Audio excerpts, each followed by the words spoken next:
Okay, January, what are we doing? Well, we're going backwards. We had to pull the engine back out because we got it in, made sure it aligned with the shaft and everything properly, and then we have to permanently install the rest of the engine bed, stringers, and motor mounts and stuff. So it was in before, just not permanent. We know, we love the alignment, it's going to work. So we slid it forward and made a little mock-up over here so that we got the engine mounts in the exact right place. And there's some G10 underneath those that's getting bonded into the engine beds, and then we will be good to go. I'm just checking out what Art's doing here. It's the final assembly on the motor mounts. You know, he's got the little chain fall holding us up, and boom.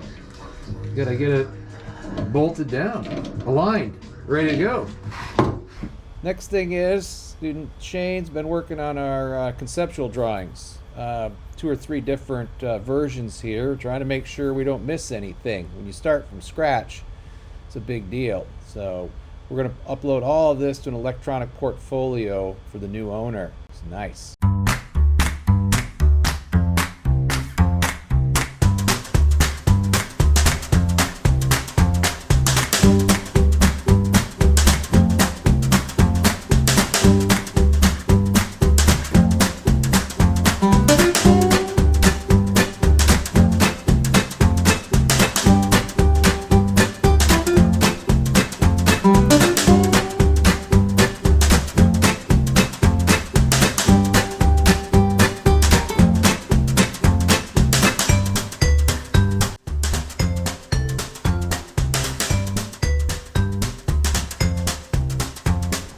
Yeah, so it's January. We're down here. We're putting this boat together, making a plan. Michael here, I have to admit, forgot a few things. So when I have the crew here doing the wiring, Art says something like, what about a terminal strip for the mast wiring? Because eventually the mast will come off again. And we were just going to run all the wires. So we decided to do what, Shane? We are going to put in a service loop, add a terminal strip, and the next folks that will take the mast out, they will have the opportunity to cut all those cables and then put on new terminations, and then when the mast goes back in, put those all those terminations to the terminal strip. So they're good. I like forward thinking. You're right. I mean, this boat could end up on the East Coast and they might take the mast off every year, or who knows. All right, so you're trying to avoid me being the guy who has to do it, Mike. That's my process. Well, yeah, I just, yeah, it would have been a big mistake to have just run those around the corner here. So we're talking about running these mast cables have to come through this chaseway, this conduit, up and through and across over here, and then they're going to end up in the navigation area and you know, to the panels and the VHF radio and stuff. So yeah, if we would have done that without any service loops, that would have been bad. So yeah, thanks to Art thinking ahead. So that's one project. What else are you guys working on this month? Well, that's it for the wire run. We got the bow battery up here for the windlass. It's coming in. Okay, bow battery situated and wired up. Then we got other wires that we're going to run forward to the head through this wire run that you already filmed. And yeah, there's lots of stuff coming on. We got $12,000 worth of Victron equipment sitting inside the school that's going to be put into this boat. So there's no shortage of work here. No shortage. I'll film. We're doing all of the tool fundamentals, is making mock-ups of all of our equipment, so that we can not have to lug the actual equipment around, and we'll get everything placed. Yeah. We got a nice list of wires, so we'll know for labels and where they're going, what size, and do our voltage drop. But essentially, it's going to be a lot of wiring this month. So engine going, the fun stuff. some filing, some engine stuff, and a lot of wiring. So good work, team. Cool. I like seeing it come together. Awesome. Okay, let's see how this thing turned out.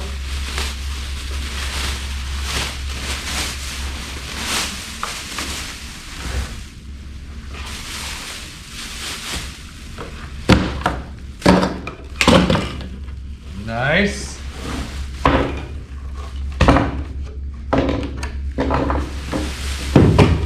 Could be a little sailing seat.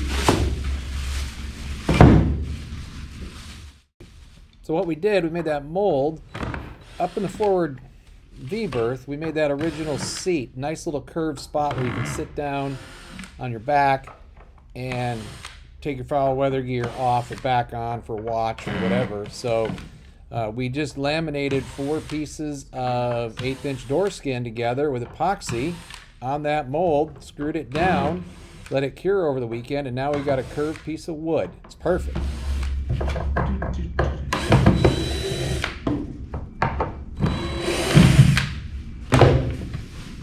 Pretty exciting.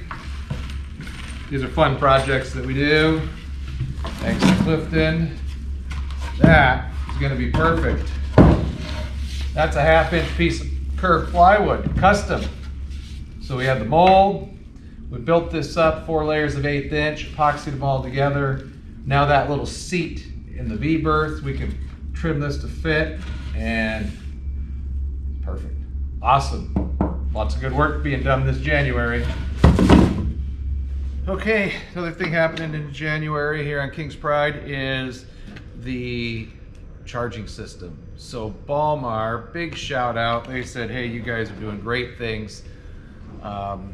And we got a new 170 amp, awesome alternator. Isolated ground. The Yanmar, the new engines do have computers, and so you don't necessarily want to run all that current through the engine block and stuff. So we've got this 170, and we've got from Victron, we'll talk about all the Victron gear here in a little bit or next month, but we got 2 of these 200 amp hour lithium batteries. So this is spectacular. So we're starting with 400 amp hours on the boat. That's all we can afford. Do believe there's room for a third, so we can go to 600. Students have been making mock-ups, so we don't have to pack this heavy stuff up onto the boat. So this is what the size of the battery is. So we'll know when we get up there if 3 of these will fit. I'm pretty sure they are. Because it's lithium, of course, we want to go to that next level of control, and Wakespeed donated a one of their WS500s. So big shout out to industry helping us along on this project and getting our budget gone through. So Victron gave us deep discounts, Balmar tossed us an alternator, Wakespeed a voltage regulator. So we're gonna have this awesome system set up. And this is really, as we dig into the boat where we at Skagit College shine. We're with 400 amp hours of storage. We of course don't want to wring these things out completely because we want them to last for at least 10 years, right? Let's go around the world in this boat. So if we have 400 amp hours, 170 amp alternator, probably tune it down just a skosh with the Wakespeed. But if we're running the middle, if we leave 25% off, we've still got 300 usable. So that's a couple of hours of engine time. We'll replenish these. Plus a little bit extra for your radar and the stuff you're doing. But how awesome is that? Run the engine for a couple of hours or an hour, you know, if you're at a bay and just need a couple more days worth of energy, boom, we're gonna put it in there. So really cool electrical system gonna be installed on King's Pride. They also got us the right pulley for the Yanmar. There's 2 different ones. This one's spaced out just a little bit for the, this is, I don't know if it's called Generation 2, the newer of the 4JHs.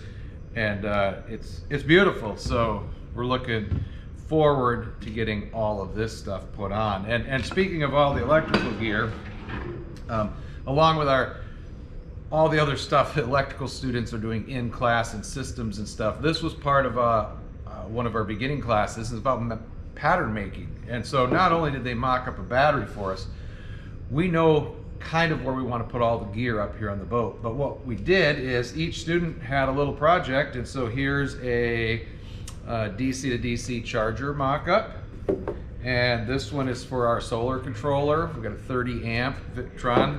Go blue, we love all this stuff. Here's the little, what is this, Global Link. We got the touch screen. Here's some of the BMS, the Lynx BMS box.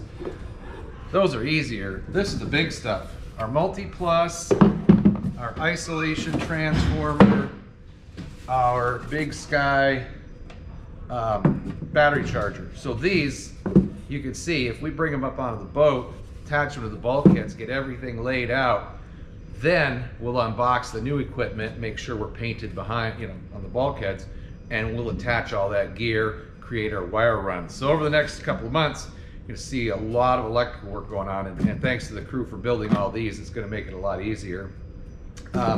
This 70 amp charger is, if you remember back, or if you haven't watched our videos, we want this boat to be able to plug in, say in New Zealand if you're going around the world, or over in Europe. And so this is going to be on a dedicated hull inlet. We're going to bring 240 50 cycle in and be able to charge our batteries and keep the system going, so the boat will just run through the multi-plus 3 kilowatt. And so dual AC inputs, DC boat, it's going to be awesome. So thanks for watching.